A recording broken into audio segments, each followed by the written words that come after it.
اللہ تعالیٰ کے اس فرمان کی تفسیر میں کہ اگر وہ کافر توبہ کر لیں اور نماز قائم کریں اور ذکو ادا کریں تو ان کا راستہ چھوڑ دو، یعنی ان سے جنگ نہ کرو۔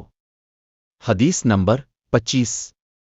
عبداللہ بن محمد مسندی ابورو حرمی بن امارہ شعبہ واقد بن محمد ابن عمر رض کہتے ہیں کہ رسول اللہ نے فرمایا مجھے یہ حکم دیا گیا ہے کہ میں لوگوں سے اس وقت تک جنگ کروں جب تک کہ وہ اس بات کی گواہی نہ دینے لگیں کہ اللہ کے سوا کوئی معبود نہیں اور یہ کہ محمد اللہ کے رسول ہیں، اور نماز پڑھنے لگیں اور ذکو دیں، پس جب یہ کام کرنے لگیں تو مجھ سے ان کے جان و مال محفوظ ہو جائیں گے، علاوہ اس سزا کے جو اسلام نے کسی جرم میں ان پر مقرر کر دی ہے، اور ان کا حساب و کتاب اللہ کے ذمے ہے۔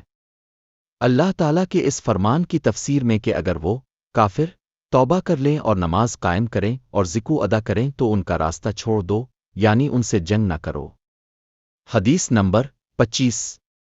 عبداللہ بن محمد مسندی ابورو حرمی بن امارہ شعبہ واقد بن محمد ابن عمر رض کہتے ہیں کہ رسول اللہ نے فرمایا مجھے یہ حکم دیا گیا ہے کہ میں لوگوں سے اس وقت تک جنگ کروں جب تک کہ وہ اس بات کی گواہی نہ دینے لگیں کہ اللہ کے سوا کوئی معبود نہیں اور یہ کہ محمد اللہ کے رسول ہیں، اور نماز پڑھنے لگیں اور ذکو دیں، پس جب یہ کام کرنے لگیں تو مجھ سے ان کے جان و مال محفوظ ہو جائیں گے، علاوہ اس سزا کے جو اسلام نے کسی جرم میں ان پر مقرر کر دی ہے، اور ان کا حساب و کتاب اللہ کے ذمے ہے۔